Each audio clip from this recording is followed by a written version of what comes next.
online psychology class, and as continuing to the your chapter number 2, methods of inquiry, we will discuss today questionnaire survey.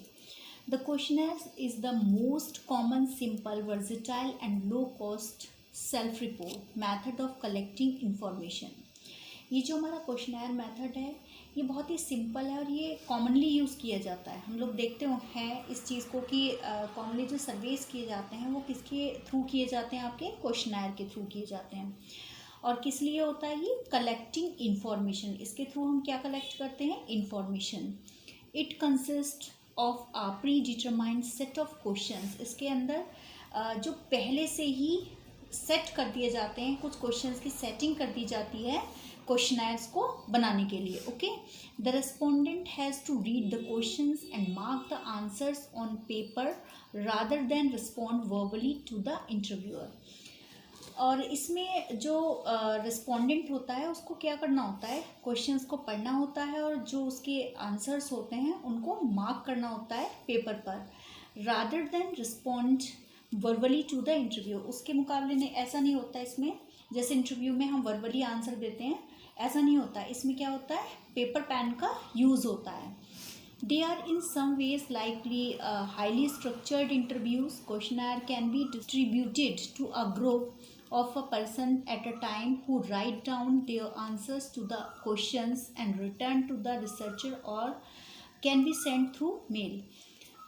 ये जो आपका questionnaire सर्वे है इसको highly structured interview भी कई मायनों में बोला जा सकता है. इसमें क्या होता है कि आपकी जो क्वेश्चनर है वो तैयार की जाती है, उसमें क्वेश्चंस प्रिपेयर किए जाते हैं और उसके बाद वो एक ग्रुप को दे दी जाती है. ठीक है, एक ही टाइम पे एक ग्रुप लिया और उस ग्रुप के अंदर कई सारे मेंबर्स हैं और उसके बाद वो लोग क्या करेंगे? उनका आंसर्स लिखेंगे जो क्वेश्चंस उसमें क्वेश्चनर में होंगे और उसके बाद वो उसको रिटर्न कर देंगे रिसर्चर को. जो भी उनका रिस्पॉन्स है वो रिटन में होगा, या फिर वो जो आपका क्वेश्चनर दी गई है जिसमें उनको आंसर फिल करने हैं उस क्वेश्चनर को वो थ्रू मेल भी रिसर्चर को सेंड कर सकते हैं. Generally 2 types of questions are used in the questionnaire, open ended and closed ended. अब ये जो हमारे क्वेश्चनर्स होते हैं इनके जो टाइप्स होते हैं क्वेश्चंस के वो क्या होते हैं? यूजुअली उसमें ओपन एंडेड और क्लोज्ड एंडेड दोनों तरह के क्वेश्चंस यूज़ किए जाते हैं. अब आपको पता ही है बेटा कि ओपन एंडेड कौन से क्वेश्चंस होते हैं और क्लोज्ड एंडेड कौन से होते हैं. ओपन एंडेड वो होते हैं जहाँ पर हमारा जो परसेप्शन है, हमारी जो थिंकिंग है वो भी आंसर में यूज़ हो सकती है. और क्लोज्ड एंडेड वो होते हैं जहाँ पर हमारे पास कोई चॉइस नहीं होती है ओके आंसर देने के लिए. With open-ended questions, the respondent is free to write whatever answer she or he considers appropriate. ये जो ओपन एंडेड होते हैं इसमें क्या होता है कि हम आंसर देने के लिए जो रिस्पोंडेंट होता है वो फ्री होता है, जो भी वो चाहे वो लिख सकता है, जो भी उसको सही लगता है. In the close-ended type, the questions and their probable answers are given and the respondent is required to select the correct answer. अब ये जो क्लोज एंडेड वाला जो क्वेश्चंस होते हैं इनमें क्या होता है कि जो आंसर्स होते हैं वो सिलेक्टेड वे में होते हैं, या तो यस और नो में होंगे, या आपके ट्रू फॉल्स टाइप होंगे, या मल्टीपल चॉइस होंगे, या रेटिंग स्केल होगा, या फिर आपका जो है 3 पॉइंट स्केल या 4 पॉइंट स्केल होगा, लाइक एग्री, डिसएग्री, अनडिसाइडेड. इस टाइप से वहाँ पर उसको आंसर देने की लिबर्टी तो होती है, लेकिन वो क्या है अपनी मर्जी से अपना पॉइंट ऑफ व्यू आंसर में नहीं दे सकता. हो सकता है कि जो भी क्वेश्चन उससे पूछा गया हो वो उससे बिल्कुल अलग, जितने भी ऑप्शंस दिए हों उनसे अलग अपना एक पॉइंट ऑफ व्यू हो.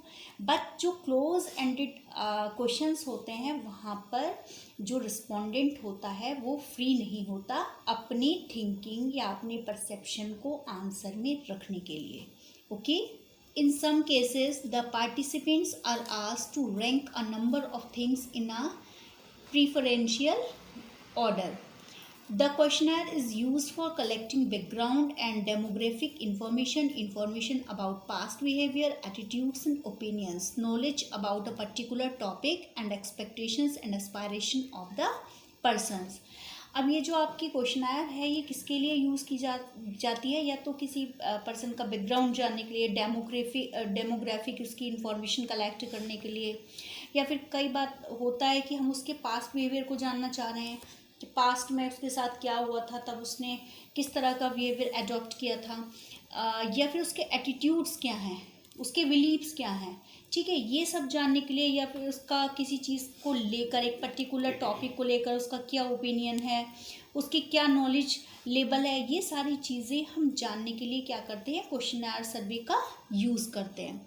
Sometimes a survey is conducted by sending the questionnaire by mail. कई बार क्या होता है, ये जो सर्वे किए जाते हैं क्वेश्चनर के थ्रू, इनको क्या करा जाता है, मेल के थ्रू भी रेस्पोंडेंट के पास भिजवा देते हैं। Okay, the main problem of a mailed questionnaire is poor response from the respondents. लेकिन ये जो सबसे बड़ी जो मेल्ड क्वेश्चनर है, इसकी सबसे बड़ी प्रॉब्लम ये है कि इसको बहुत ही पुअर रिस्पॉन्स मिलता है रिस्पोंडेंट से। क्योंकि कई बार ऐसा होता है कि आपके पास क्वेश्चनर आई, लेकिन जो व्यक्ति है, जो भी पर्सन है जिसको वो मेल मिली है, वो उसको लेके अवेयर नहीं है। वो सोचता है हो जाएगा, कर लेंगे। ठीक है, कई बार क्या होता है वो भूल भी जाता है। तो यहाँ पर क्या है, पुअर रिस्पॉन्स मिलता है जो मेल क्वेश्चनर है। The next is telephonic survey. What is telephonic survey? Surveys are also conducted through telephone, and nowadays you must have seen programs asking you to send your views through mobile phones, SMS. जो surveys हैं आजकल, जो हमारा time चल रहा है, उसमें telephone के थ्रू भी हमारे सर्वेज़ किए जाते हैं। आपने देखा होगा कि टीवी पर भी बहुत सारे प्रोग्राम्स आते हैं जिसमें हमसे जो प्रोग्राम है, जो भी प्रोग्राम आ रहा है, उसके बीच में हमसे क्वेश्चंस पूछे जाते हैं और उसका आंसर हमें एसएमएस के थ्रू देना होता है। तो ये क्या है, एक तरह का सर्वे ही है, टेलीफोनिक सर्वे का ही एक फॉर्म है। The telephone survey helps in reducing time. और ये जो टेलीफोन सर्वे क्या किसको कम करता है, टाइम को। जैसे आपका जो क्वेश्चनर मेथड है या आपके अदर मेथड्स हैं, वो क्या है, टाइम कंज्यूमिंग है। लेकिन ये जो टेलीफोनिक सर्वे है, ये क्या करता है, बहुत कम टाइम में इजीली हो जाता है और बहुत सारे लोगों का बहुत ही कम टाइम में हमें रिस्पॉन्स मिल जाता है, with in a minute. Okay, however, since the respondents do not know the interviewer, the technique is fraught with uncooperativeness, reluctance and superficial answers by the respondents. लेकिन कई बार क्या होता है, जो टेलीफोनिक सर्वे हैं जिसमें जो रिस्पोंडेंट होता है, जो आंसर दे रहा होता है, वो उसको नहीं जानता है जो कि इंटरव्यू ले रहा है या फिर जो क्वेश्चंस पूछ रहा है। तो वो क्या करते हैं, अनकोऑपरेटिवनेस भी आ जाती है वहाँ पर। ठीक है, रिलेक्टेंस, अनिच्छा की भावना भी आ गई। ठीक है, दे दिया आंसर या नहीं भी दिया। ठीक है, अनकोऑपरेटिवनेस कि भाई उनका कोई मोटिव नहीं होता, क्योंकि वो उस पर्सन को जानते ही नहीं है। ठीक है, फेस टू फेस जब हम किसी को नहीं जानते तो वहाँ पर क्या है कि हमारे सामने ये बाउंडेशन नहीं होगी कि हम उसको रिप्लाई करना ही करना है। तो जो टेलीफोनिक सर्वे है, इसमें कई बार क्या होता है कि अनकोऑपरेटिवनेस भी हमें बहुत ज़्यादा दिखाई देता है, and superficial answers by the respondents. और जो आंसर्स होते हैं वो कई बार होते हैं सुपरफिशियल मीन्स बस ऊपरी तौर पर हमने आंसर कर दिया, हमें इस बात से कोई लेना देना नहीं है कि वो हमारे पॉइंट ऑफ व्यू से मेल खाते हैं या नहीं है। हमें क्या करना होता है, सिर्फ उस इंटरव्यू को ख़त्म करना है, जो सर्वे चल रहा है उसे ख़त्म करना है। तो जो भी आंसर हमारे मन में आ रहा होता है, वो चाहे सही हो, गलत हो, हमसे मैच करता हो, हमारे व्यूज़ से, हमारे बिलीफ से मैच करता हो या ना करता हो, लेकिन हम वहाँ पर क्या है, अपने आप को उस टेलीफोनिक सर्वे से बचाने के लिए जल्दी जल्दी रिप्लाई देना स्टार्ट कर देते हैं। ओके, तो यहाँ पे ये एक बहुत बड़ी कमी है, फॉल्ट है टेलीफोनिक सर्वे का। There is also possibility that those responding में differ from those not responding, like on age, gender, income level, education level, etc. Besides their psychological characteristics, and this will lead to very biased kinds of result. कई बार क्या होता है कि जिन से हम ये टेलीफोनिक सर्वे कर रहे होते हैं, हमें उनकी एज के बारे में नहीं पता होता। ठीक है, हमें उनके जेंडर के बारे में नहीं पता है, इनकम के लेवल के बारे में नहीं पता है, एजुकेशन लेवल के बारे में, तो और बहुत सारी चीज़ें हैं जो मायने रखती हैं जब हम कोई इंटरव्यू या फिर कोई भी सर्वे या फिर कोई भी मेथड ऑफ इंक्वायरी हम यूज़ करें तो वहाँ पे ये सब चीज़ें भी वैल्यू रखती हैं। तो वहाँ पर क्या होता है कि जब हम टेलीफोनिक सर्वे कर रहे होते हैं तो रैंडमली हम किसी को कॉल करते हैं और पूछ लेते हैं, वहाँ पर क्या होता है कि अगर ये सारी चीज़ें डिफ़र हैं तो वहाँ पर जो हमारे आंसर्स आएंगे वो भी वैरी करेंगे, और जब आंसर्स वैरी आएंगे तो आपका जो रिज़ल्ट है वो वैलिड नहीं होगा। कई बार क्या होता है कि साइकोलॉजिकल करेक्टरिस्टिक्स भी अलग अलग होती हैं सबकी, तो वो भी क्या होता है कि टेलीफोनिक सर्वेज के रिजल्ट पर बहुत ज़्यादा इफ़ेक्ट डालती हैं और इस टेस्ट को क्या बना देती हैं, इसके जो सर्वे के रिजल्ट आते हैं या डाटा आते हैं उसको क्या बना देती हैं, वो बायस्ड बना देती हैं। Fine. The method of observation have been discussed earlier. This method is also used for conducting surveys. Each method has its own advantage and limitations. The researcher needs to exercise caution in selecting a particular method. अब ये जो आपके observation method है या telephonic सर्वे जो भी चीज़ें हैं, तो वहाँ पर क्या है, हर जो मेथड है या हर कोई भी सर्वे है उसका कुछ ना कुछ डिसएडवांटेज भी होगा और आपके कुछ ना कुछ एडवांटेज भी होगा। तो वहाँ पर क्या ज़रूरी है कि जो आपका रिसर्चर है उसने प्रॉपर ट्रेनिंग ले रखी हो और प्रॉपर ट्रेनिंग के बाद वो प्रॉपर मेथड को यूज़ करके एनालाइज करे तो ये रिज़ल्ट ठीक आते हैं।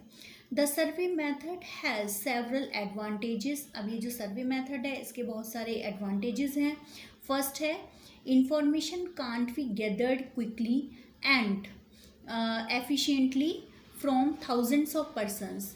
इसमें क्या होता है कि इंफॉर्मेशन है बहुत जल्दी हमें गैदर्ड कर सकते हैं और बहुत सारे लोग हों, चाहे वो हज़ारों लोग हैं, वहाँ से भी हम उनका जो पॉइंट ऑफ व्यू है उसको ले सकते हैं। सेकंड है, since surveys can be conducted quickly, public opinions on new issues can be obtained almost as soon as the issues arise. अब कई बार क्या होता है कि कुछ इश्यूज़ होते हैं उनको लेकर, जो सोशल इश्यूज़ हो गए या कोई भी पॉलिसी गवर्नमेंट लेकर आई है, तो उस पॉलिसी या कुछ नए इश्यूज़ को लेकर क्या होता है कि सर्वेस कराए जाते हैं। तो इससे पहले कि वो इश्यूज़ एक सोशल कन्फ्लिक्ट्स का रूप ले लें, अगर ये सर्वेस करा लिए जाते हैं तो वहाँ पर पता चल जाता है कि लोग उसके बारे में, उस पॉलिसी के बारे में या फिर कोई भी इशू है उसके बारे में क्या सोचते हैं, तो उससे पहले ही उसका सॉल्यूशन ढूंढ लिया जाता है। There are some limitations of a survey too. अब ये तो एडवांटेज हो गए। अब यहाँ पर क्या है, ये जो सर्वे मेथड है इनके कुछ लिमिटेशंस भी हैं। लाइक फर्स्ट, पीपल में give inaccurate information because of memory lapse, or they may not want to let the researchers know what they really believe about a particular issue. Survey method में कई बार लोग क्या होता है कि अगर हम किसी से 5, 6 या 7 साल पहले की कोई उसके जो पास्ट एक्सपीरियंस से जुड़ी हुई हम कोई बात पूछते हैं, तो वहाँ पे क्या होता है कि मेमोरी लैप्स भी हो जाती है उस पर्सन की, भूल भी सकता है कुछ इंसिडेंट हो या कुछ पर्टिकुलर चीज़ या पर्टिकुलर बिहेवियर वो उस समय हमें नहीं बताएगा। तो वहाँ पर क्या है कि वो जो रिज़ल्ट आएगा वो बायस्ड होगा। और कई बार क्या होता है कि कुछ लोग रिसर्चर को रियलिटी बताना भी नहीं चाहते, वो क्या सोचते हैं किसी भी पर्टिकुलर इशू के बारे में, उनकी राय क्या है, उनका ओपिनियन क्या है और उनके बिलीव्स क्या हैं, वो नहीं शो करना चाहते। वो सोचते कुछ है, लेकिन जब रिसर्चर उनके पास कुछ क्वेश्चनर लेके आता है या सर्वे करता है तो वो क्या करते हैं, वहाँ पर कुछ गलत आंसर्स देते हैं। ठीक है, तो ये क्या है, ये बायसनेस बढ़ाता है। Second, people sometimes offer responses they think the researcher wants to hear. अब कई बार क्या होता है कि कुछ लोग उन रिस्पॉन्सेज को बढ़ावा देते हैं, उन रिस्पॉन्सेज को देते हैं जो कि वो सोचते हैं कि रिसर्चर उनसे चाहता है, जो रिसर्चर उनसे सुनना चाहता है वो उसी को सुनाना चाहते हैं। जैसे कि कई बार क्या होता है कि जो एग्ज़िट पोल हैं आपके, जहाँ से आपके इलेक्शन में ये चीज़ें यूज़ की जाती हैं, एग्ज़िट पोल वगैरह, तो वहाँ पर क्या होता है, एक ग्रुप ले लेते हैं, वहाँ से उन्होंने डाटा कलेक्ट किया, तो लोग क्या करते हैं, जिस पार्टी की लहर चल रही होती है, जिस पार्टी का लगता है कि हाँ मेजोरिटी में जाएगी, उसी के रिगार्डिंग वो वोट करते रहते हैं कि हाँ यही जीतेगी यही जीतेगी, हमने भी इसको वोट दिया है। तो वो जो रिजल्ट्स होते हैं वो बायस्ड हो जाते हैं, क्योंकि आफ्टर काउंटिंग जो रिजल्ट्स आते हैं वो वेरी करते हैं उस एग्जिट पोल या जो भी सर्वे किसी पर्टिकुलर कंपनी ने कराया है जो भी है, तो वहाँ पे वेरी कर जाते हैं, क्योंकि वहाँ पर क्या है, लोग ओपिनियन वही देते हैं अपने भी जो रिसर्चर खुद से सुनना चाहता है। सो ये इसकी लिमिटेशंस थी आपकी। Till now, students, we have studied about so many methods of inquiry like observation, experiment, correlation research, survey research, case study, etc. So, in short, we will discuss observation. Observation में method क्या था? Observation method वो method था जिसमें systematic ढंग से, organise ढंग से और ऑब्जेक्टिव प्रोसीजर्स को यूज़ किया करके हम रिकॉर्ड करते हैं बिहेवियर को किसी भी पर्सन के। ओके, और वो क्या होता है, जो नेचुरल कंडीशंस में इस बिहेवियर को हम ऑब्जर्व करते हैं। ओके, अब आपका था एक्सपेरिमेंटल मेथड। जो एक्सपेरिमेंटल मेथड है वो क्या था? The experimental method helps in establishing cause effect relationship. जो कॉज इफेक्ट के रिलेशनशिप को बताता है कि कोई कॉज आया, कोई भी किसी चीज़ का रीज़न है, उसका क्या इफेक्ट पड़ता है, उसका क्या कंसिक्वेंस होता है, वो हम स्टडी करते हैं किसके थ्रू? एक्सपेरिमेंटल मेथड के थ्रू। ओके, अब जो आपकी कोरिलेशनल रिसर्च थी वो क्या इंडिकेट करती है? A relationship between two variables, कि दो वेरिएबल्स के बीच में क्या रिलेशन है। अब वहाँ हमने डिस्कस किया था बेटा, जब हमने ये कोरिलेशन रिसर्च स्टडी की थी, तो कि पॉजिटिव भी होता है कोरिलेशन, नेगेटिव भी होता है और ज़ीरो भी होता है, कुछ भी नहीं होता, ना नेगेटिव इफेक्ट पड़ता है ना ही पॉजिटिव पड़ता है। ठीक है, तो उसके बाद आता है आपका सर्वे रिसर्च या इंटरव्यू होता है। इसमें हम क्या करते हैं कि सर्वे करते हैं। सर्वे हम बहुत सारी टेक्निक्स को यूज़ करके करते हैं, लाइक हमने क्वेश्चनेयर बना लिए, किसी भी चीज़ को यूज़ करके हम सर्वे कर सकते हैं। इंटरव्यूज़ कंडक्ट करा सकते हैं। ठीक है, और ये जो सर्वेज होते हैं वो क्या करते हैं? इंफॉर्मेशन कलेक्ट करते हैं अबाउट अ पर्टिकुलर एरिया। किसी पर्टिकुलर एरिया के बारे में सर्वे करके हम किसी थ्योरम पर पहुंचते हैं, किसी रिजल्ट पर पहुंचते हैं। लाइक आपका जो है, कहीं पर भी आपने सर्वे किया कि एक यंग जनरेशन है, वहाँ पे मोबाइल एडिक्शन को लेकर आपने सर्वे किया, तो वहाँ पर क्या है, एक पर्टिकुलर एज पर आपने इस टेस्ट को कंडक्ट कराया, आपने सर्वे वो किया, तो आपने टेलीफोनिक इंटरव्यूज़ लिए या फिर क्वेश्चनेयर प्रिपेयर की, तो वहाँ पे उसके थ्रू आपने एक रिसर्च की।